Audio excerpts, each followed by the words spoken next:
So let us start our journey of exploring the structure of an atom by first of all looking at the various constituents of an atom. So what are the main particles that make up an atom? Let us look at them.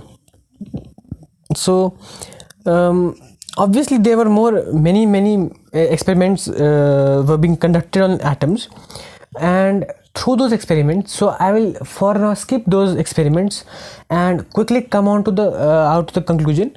So yeah, I'll quickly tell you the three basic constituents of an atom and how were they discovered. I won't get into that detail. Maybe we can do that later, perhaps if we have time, and so we'll see that. But for now, I'm going to basically tell you the three basic constituents of an atom, or the three particles that are found inside atoms. And this is a general thing. So atoms had, first of all, something called protons. So these are just particles, right? Just fancy names, but they are simply particles. Okay, so if you let's say break an atom into smaller constituents, you would find that there may be some protons, there may be some electrons. Again, a very fancy name, but it's nothing but just a particle, another particle. You will find protons, you will find electrons, and you will find neutrons. So these are the three basic particles that you'd find inside all atoms, mind you. So remember, I had told you that there are 118 different elements, which means that we can have 118 different types of atoms, right? Obviously we can obviously most molecules would have atoms as their constituents, but those atoms would further have these three constituents, and all these 118 atoms had only these three basic constituents, subatomic particles. Obviously in some atoms you might have more protons, more electrons, more neutrons. In some you might have comparatively lesser number of all of them, so their numbers and their ratio might vary, and that is what made one atom different from another atom, and that's why we have 118 types of different types of atoms. But basically all the atoms that we have only these three basic subatomic particles. Now let us come to the interesting part. So what are these particles? So now I'll tell you a few basic properties of these three particles. So let us remove the rest of it. Let me remove everything, in fact. So now we know that every atom in this whole universe has these three basic particles: protons, electrons, and neutrons. So now we have the names of the three particles. So now let us look at a few properties of these three particles. So first of all, what is the most basic property that comes into our minds? Well, it's mass, right? Mass is a property. So what, obviously because they are constituents, or they are inside an atom, so they must be very light, right? Because atoms are themselves very small, and therefore very light. You cannot even see them, so they must be so small, and so they must be having very low mass, right? A small mass. And therefore protons, electrons, and neutrons have even smaller masses. So yeah, so that's one thing. All of them are small mass, but yeah, let us compare the masses of all of them. So what from the experiments that were conducted, they found that the protons were much more heavier than electrons. So electrons were like very light. Protons were much heavier than electrons. So to be precise, they were around 2000 times heavier than electrons. So if you have a very small electron here, a proton would be 2000 times heavier than an electron. Although a proton is also very light, but comparatively, as compared to an electron, it is still heavier, 2000 times heavier. And similarly, the mass of a neutron is also comparatively higher than an electron, and the mass of a proton and the mass of neutron are comparable, almost equal. So for now we'll just say that the mass of a neutron and a proton are equal. So yeah, I'd like you to side by side note down these things in your notebooks, because this might be confusing. Neutrons, electrons, protons, they sound similar, right? So it is a good idea to note down the properties, and so that you can revise and get a good idea of what I'm talking about. So first thing, protons and neutrons have for now equal masses, comparable masses, we can just call them equal, and the mass of an electron is 2000 times less than the mass of a proton. So for now we can say that the mass of an electron is almost negligible in front of these protons, although the mass of the proton and the neutron is also very, very low, very small, but the mass of an electron is even smaller. So for now the mass of an electron is negligible as compared to the mass of a proton and the mass of the neutron, and the mass of proton and neutron is almost equal. So that is one thing. Now let us talk about another physical property of these three particles. Well, there is, apart from mass, there is another physical property that is associated with these subatomic particles. That was given the name, well, charge. What is charge?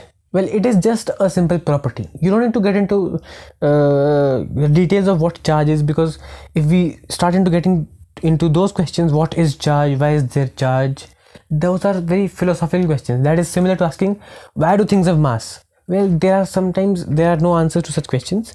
Like, why do things have mass? You just do not have answers to those questions. Similarly, why do things have charge? We do not have answers to such questions. But yeah, we can study such properties, and yeah, there's no problem in doing that. Now, so just like these three subatomic particles have mass, which is a property of them, they also have another property called charge. Now let us look at the three. So we've looked at the mass of the three subatomic particles, and we compared their mass with each other. Now let us look at the charge of the three subatomic particles, and let us see what let us just compare the charges on all of them. So the charge on a proton and the charge on an electron is of similar magnitude. What does magnitude mean? Means it simply means the amount of charge. So just like the mass of both neutron and proton was the same, but when it comes to charge, the charge on both a proton and an electron is has the same value. The only difference is the sign of the charge, okay, is different. So if proton, let's say we give it we give the proton, let's say give the proton a positive sign for its charge, then we'll have to give the electron a negative sign for its charge. What do these signs mean? Well, they simply stand here to tell us that they have opposite charges. What is charge? Again, it is simply a property that we observe of them. And why do we even define this property? Well, we will see that in some time, but for now let us just study these properties, and soon it will start making sense to you. So the charge on a proton is positive and the charge on an electron is negative, and because the value of the charge is same, so if the charge on an electron can be called as 1, let us just call it as 1e, or the charge of one electron. If the charge on this electron is minus 1e, then the charge of a proton is plus 1e. This 1e is the charge of an electron, and because both of them should have equal values, so we say 1e and 1e on both of them. Only the sign is different, which means that the charges on them is different. Now we'll come to why do we have these charges, what do they mean in a moment, but here we just want to let me just complete this part. Now what is the charge on a neutron? Well, the charge on a neutron is simply 0. It has no charge. It has no charge. Just like the mass of an electron was negligible, not 0 but negligible, similarly the charge on neutrons is completely 0, not negligible but completely 0. So that is another point. So I hope now you are getting the slight picture here. Protons have some mass. If I call that, let's say, let's not give it a name right now, it will be confusing. So protons have some mass, neutrons have an equal amount of mass, electrons have negligible mass, protons have some charge, let's say positive plus 1e, so electrons have a charge minus 1e. This minus and plus just tell me that they have opposite charges. Now why do we give the charge a sign, and what does charge even mean? Why are we first of all defining such a property called charge? Well, it turns out that if you have a proton here and another proton next to it, it is found that these two protons will repel each other. Now, by Newton's law of gravitation, we know that if we have two masses, if this is mass m1 and mass m2, they should attract each other, right? Because that is Newton's law of gravitation, right? And it's Newton's universal law of gravitation, which means every mass should follow it. And also protons have some mass, right? We just discussed that. Although it's very low, it's a very small mass, but yet they have some mass, and therefore by Newton's law of gravitation they should attract each other. But here we observe that they're repelling each other. So there must be some other phenomena at play here which is causing these two charges to repel. So there must be some other property about these charges which causes them to repel, and that is why here we need charge.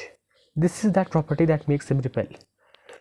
Now you'd say, why do we need the opposite signs here on the charges? Well, if we now remove this proton from here, and if we put a proton and an electron here, now in this case they would attract each other. Now the point here is that a proton has considerable mass, although very small, and an electron has an even smaller mass, negligible as compared to the proton, and therefore the gravitational force between them should be very weak, right? Because this thing has a very small mass. But it turns out that the force of attraction between these two is pretty high. It is much higher than as predicted by the universal law of gravitation given by Newton. So therefore again there must be some other phenomena at play, and that is due to charge. Now that is why we have opposite charges, that is why electron has an opposite charge as compared to proton, because now when I place an electron here instead of placing a proton, we get an opposite force and opposite effect.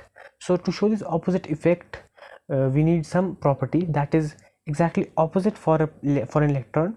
So when we had a proton here, we had repulsion, but as soon as you switch this second charge and get an electron here, now suddenly we get attraction. So just by switching a charge, the whole effect changes. It just reverses. The whole effect gets opposite. So there must be something that about this charge that is opposite. So there must be some property about protons and electrons that should be opposite, and that is what we call charge.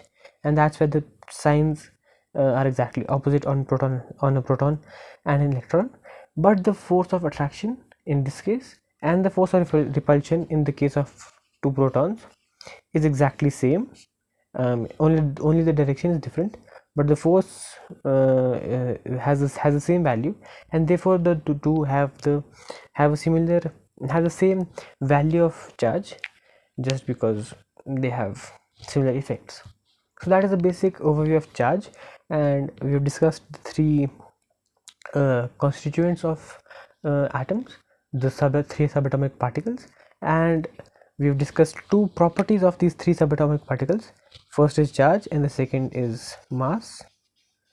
And now that we've looked at the three subatomic particles and the two properties about all the three particles, in the coming modules we'll be focusing on how scientists discovered the exact arrangement of these three subatomic particles inside an atom.